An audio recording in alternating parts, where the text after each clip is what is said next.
അല്ല, അതുമായി ബന്ധപ്പെട്ട് അനധികൃതമാണോ, അവർക്ക് അതിനുള്ള പെർമിഷൻ ഉണ്ടായിരുന്നോ, പെർമിഷൻ ഉണ്ടെങ്കിൽ തന്നെ ഏത് രീതിയിലാണ് എന്നുള്ള കാര്യമൊക്കെ അന്വേഷിച്ച് ഉടൻ തന്നെ അതുമായി ബന്ധപ്പെട്ട കാര്യങ്ങൾ ഗവൺമെൻറ് കളക്ടർ അറിയിക്കും. അപ്പോൾ പക്ഷേ അതോടൊപ്പം തന്നെ നമുക്ക് രണ്ട് കാര്യങ്ങളാണ്. അത്ര അന്വേഷണം ഒരു ഭാഗത്ത് നടക്കും, അതുമായി ബന്ധപ്പെട്ട കാര്യങ്ങൾ നാം പരിശോധിക്കും. രണ്ടാമത്തെ കാര്യം, നമുക്ക് ഇവിടെ ഒന്നിച്ച് ഏറ്റവും പ്രധാനപ്പെട്ട റോഡാണിത്. മലപ്പുറം വേങ്ങര പരപ്പനങ്ങാടി റോഡ് എന്ന് പറയുന്നത് ഏറ്റവും പ്രധാനപ്പെട്ട റോഡാണ്. അപ്പോൾ സ്വാഭാവികമായി ഇവിടുത്തെ മണ്ണ് ഇടിഞ്ഞ് കഴിഞ്ഞ മണ്ണ് വളരെ പെട്ടെന്ന് തന്നെ നീക്കം ചെയ്യാൻ കഴിഞ്ഞു. പക്ഷേ ഇപ്പോൾ നമുക്ക് ഇവിടെ ഗതാഗതം പുനഃസ്ഥാപിക്കണം. ആ ഗതാഗതം പുനഃസ്ഥാപിക്കണമെങ്കിൽ നമുക്ക് അതുമായി ബന്ധപ്പെട്ട ജിയോളജിയുടെയും മറ്റേതുമായി ബന്ധപ്പെട്ട് സമിതിയെ വെച്ചിട്ടുണ്ട്, ഒരു എക്സ്പെർട്ട് കമ്മിറ്റിയെ വെച്ചിട്ടുണ്ട്. ആ എക്സ്പെർട്ട് കമ്മിറ്റി റിപ്പോർട്ട് കൂടി കിട്ടണം.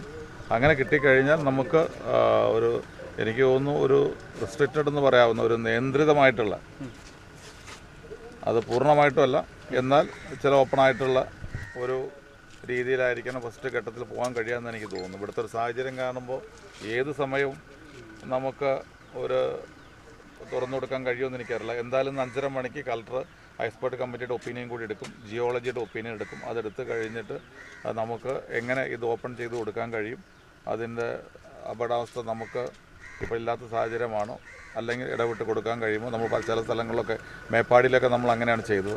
പൂർണ്ണമായിട്ട് ഒരുമിച്ച് തുറന്നു കൊടുത്തില്ല, ഘട്ടം ഘട്ടമായിട്ടാണ് തുറന്നു കൊടുത്തത്. ആ സമയത്ത് നമുക്ക് ചില നിയന്ത്രണങ്ങൾ വെച്ചു. പക്ഷേ ഇവിടെ നമുക്ക് മെയിൻ ഒരു ഹൈവേ ആയതുകൊണ്ട് നമുക്ക് അത്ര നിയന്ത്രണങ്ങൾ പ്രായോഗികമാണോ എന്നറിയില്ല. എന്നാലും ഇന്ന് വൈകുന്നേരത്തെ യോഗത്തിൽ ഏതെല്ലാം രീതിയിൽ നമുക്ക് ഇതിലെ ഗതാഗതം പുനഃസ്ഥാപിക്കാൻ കഴിയും എന്നുള്ളതിനെക്കുറിച്ച് ആലോചിക്കും. അതിനുശേഷം തീരുമാനം അറിയിക്കും. ഈ എക്സ്പേർട്ട് കമ്മിറ്റിയുടെ റിപ്പോർട്ട് എന്ന് പറയുന്നത് 18-ൽ ഇവിടെ ഒരു മണ്ണിടിച്ചിലുണ്ടായിരുന്നു. അതിനുശേഷം ഒരു തരത്തിലുള്ള ഡേഞ്ചർ സോണായിട്ട് ഡിക്ലെയർ ചെയ്യാത്തതുകൊണ്ട് അത് പിടിച്ച് കുറേ ആളുകൾ ഇവിടെ അനധികൃത നിർമ്മാണം നടത്തിയെന്ന പരാതിയൊക്കെ തന്നെ വ്യാപക. ഈ എക്സ്പേർട്ട് കമ്മിറ്റിയുടെ റിപ്പോർട്ടിൻ്റെ അടിസ്ഥാനത്തിൽ അങ്ങനെ എന്തെങ്കിലും ഡിക്ലറേഷനൊക്കെ സാധ്യതയുണ്ടോ? അല്ല, നമ്മളിപ്പോൾ അതിനകത്ത് എക്സ്പേർട്ട് കമ്മിറ്റിയുടെ രണ്ട് കാര്യങ്ങളാണ്. ഇതൊന്ന് നമ്മൾ വേറെ പരിശോധിക്കുന്നുണ്ട്, ഇതിനകത്ത് എങ്ങനെ സംഭവിച്ചു എന്നുള്ള കാര്യം ആലോചിക്കുന്നു. ഇപ്പോൾ നമുക്ക് ഏറ്റവും പ്രധാനമായിട്ട് വേണ്ടത് ഇനി ഗതാഗത യോഗ്യമാക്കാൻ കഴിയുന്ന ഒരു സാഹചര്യം, ഗതാഗതം പുനഃസ്ഥാപിക്കാൻ നമുക്ക് കഴിയുമോ എന്നുള്ളതാണ് പരിശോധിക്കേണ്ടത്. നമുക്ക് നമ്മുടെ ഒരു എല്ലാം റോഡെല്ലാം ക്ലിയർ ചെയ്ത് കഴിഞ്ഞു, ഇനി ഗതാഗതം നടക്കട്ടെ എന്ന് പറഞ്ഞ് ഏതെങ്കിലും ഒരു സാഹചര്യത്തിൽ ഒരു അപകടത്തിനുള്ള വന്നു കഴിഞ്ഞാൽ നമുക്കതിന് ന്യായീകരണം ഉണ്ടാവില്ല. അപ്പോൾ നമുക്ക് അപകട സാധ്യതയില്ലാത്ത ഒരു അന്തരീക്ഷം ആണ് എന്നുള്ള ഉറപ്പ് വരുത്തണം. മാത്രമല്ല, ഇപ്പം നിലവിൽ ഇളകി നിൽക്കുന്ന അല്പം മണ്ണുണ്ട്. ഇപ്പം നമുക്കത് അത്ര പെട്ടെന്ന് എടുത്ത് മാറ്റാനും കഴിയില്ല. അതെടുത്ത് മാറ്റുമ്പോൾ കൂടുതൽ പ്രശ്നങ്ങളുണ്ടാവും. അപ്പോൾ അതുകൊണ്ട് അതിനെക്കുറിച്ചൊക്കെ ഒരു ഒപ്പീനിയൻ കിട്ടിക്കഴിഞ്ഞാൽ നമ്മളെടുക്കും. എന്തായാലും അധികം നമുക്ക് ഈ ഒരു മേജർ റോഡാണ്, ഈ റോഡ് നമുക്കങ്ങനെ അധികമായിട്ട് അടച്ചിടാൻ കഴിയില്ല. അപ്പോൾ ആളുകളുടെ സുരക്ഷിതത്വം കൂടി കണക്കിലെടുത്തുകൊണ്ട് വിദഗ്ധ സമിതിയുടെ റിപ്പോർട്ട് പരിശോധിച്ച് ആവശ്യമായ ക്രമീകരണം നടത്തും. ഇടവിട്ടാണെങ്കിലും അല്ലെങ്കിൽ ഏതെങ്കിലും രാത്രി നമുക്ക് നിയന്ത്രിച്ചുകൊണ്ടോ പകൽ ചില സമയങ്ങൾ തുറന്നുകൊണ്ട് അങ്ങനെയൊക്കെ നമുക്ക് അത് സ്റ്റാർട്ട് ചെയ്യേണ്ടി വരും. അതിനുശേഷം നമുക്ക് പൂർണ്ണമായ തലത്തിലേക്ക് പോകാനുള്ള അന്തരീക്ഷം ഉണ്ടോ എന്നും കൂടി പരിശോധിക്കാം. പെട്ടെന്ന് ഈ ചോദിക്കാൻ വിട്ടുപോയത് നഷ്ടപരിഹാരം കൊടുക്കുമെന്ന് പറഞ്ഞല്ലോ വെള്ളം കയറിയവർക്ക്, കടകൾക്കൊക്കെ. അതെങ്ങനെയാണ് ആ പ്രൊസീജിയർ, എങ്ങനെയാണ് അപേക്ഷിക്കേണ്ടത്, ആരാണ് റിപ്പോർട്ട് സമർപ്പിക്കുന്നത്? കൺഫ്യൂഷൻ ഉണ്ട്, പലരും വിളിക്കുന്നുണ്ട്. ഒരു കൺഫ്യൂഷൻ ഇല്ല, നമുക്കൊരു സിസ്റ്റം ഇവിടെ ഉണ്ട്. ആദ്യമായിട്ട് വെള്ളം കയറില്ലല്ലോ. വെള്ളം കയറുന്ന വീടുകളിൽ, ആ വെള്ളം കയറുന്ന വീടുകളിലുള്ളവർക്ക് 10,000 രൂപയുടെ നഷ്ടപരിഹാരം നൽകും. അത് ക്യാമ്പിൽ പങ്കെടുക്കണ്ട എന്നൊരു ഘടകമല്ല. ചില തെറ്റിദ്ധാരണയിൽ വന്നിട്ടുണ്ട്. ക്യാമ്പിൽ പങ്കെടുത്താലും പങ്കെടുത്തിട്ടില്ലെങ്കിലും വീടുകളിൽ വെള്ളം കയറി കഴിഞ്ഞാൽ ആ വീട്ടുകാർ ക്യാമ്പിൽ പോവാം, അവരെ കുടുംബ വീടുകളിൽ പോവാം, അല്ലെങ്കിൽ മറ്റെന്തെങ്കിലും സംവിധാനമുണ്ടെങ്കിൽ അവർക്ക് അങ്ങനെ ജീവിക്കാം. എവിടെ കഴിഞ്ഞാലും അവർക്ക് 10,000 രൂപ കൊടുക്കും. ക്യാമ്പിൽ രജിസ്റ്റർ ചെയ്യണം എന്നുള്ള ഒരു മാനദണ്ഡം തന്നെ ഇല്ല.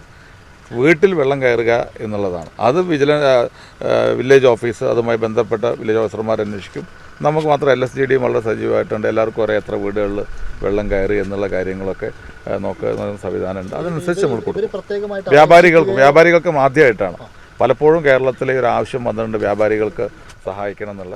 കഴിഞ്ഞ ഗവൺമെൻറ്റിൻ്റെ കാലത്ത് വ്യാപാരികൾക്കൊരു വായ്പാ പദ്ധതി ആവിഷ്കരിച്ചിരുന്നു. അത് വേണ്ട രീതിയിൽ നടപ്പാക്കാൻ കഴിഞ്ഞില്ല. വളരെ കുറച്ച് അതിൻ്റെ ഒരു ആവശ്യക്കാർ വന്നുള്ളൂ. പല ബുദ്ധിമുട്ട് വ്യാപാരികൾ പറഞ്ഞു. അപ്പോൾ ഇത്തവണ എന്തായാലും വീടുകൾക്ക് നൽകുന്ന അതേ സഹായം വ്യാപാരികൾക്കും നൽകും. കടകൾ വൃത്തിയാക്കുന്നതിന്, ക്ലീനിങ്ങിന് വേണ്ടിയുള്ള ഒരു 10,000 രൂപ അവർക്കും നൽകും. അതോടൊപ്പം തന്നെ നിലവിലുള്ള വായ്പാ പദ്ധതി കുറേ കൂടി ലഘൂകരിച്ച് കൂടുതൽ അവർക്കൊരു ആശ്വാസമാകുന്ന രീതിയിൽ വ്യാപാരികൾക്ക് നൽകും.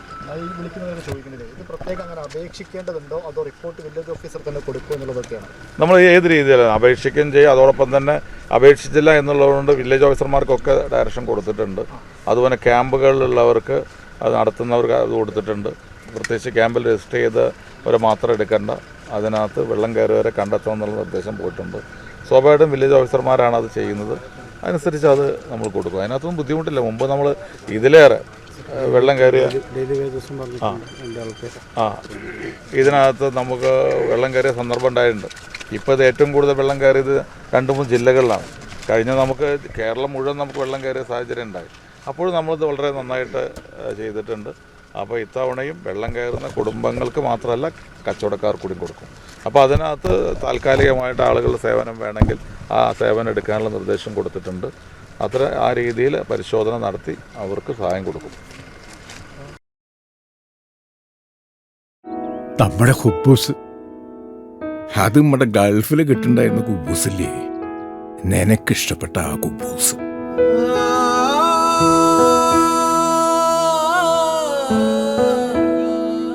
പ്രവാസികൾക്ക് മാത്രല്ല, ഇപ്പൊ നാട്ടിലെല്ലാവർക്കും അൽദാൻ കുബൂസ് മാത്രം മതി. അൽദാൻ കുബൂസ് ഇപ്പൊ ന്യൂ ജനറേഷന്റെ ഇഷ്ട കുബുവല്ലേ. ഷുഗർ ഉണ്ടെങ്കിൽ ഗോതമ്പിന്റെ കുബൂസ് ആവാട്ടോ. മലയാളിയുടെ ഭക്ഷണ താല്പര്യങ്ങൾക്ക് ഇനി പുതിയ സ്വാദ്. അൽദാൻ ലെബനീസ് കുബൂസ്.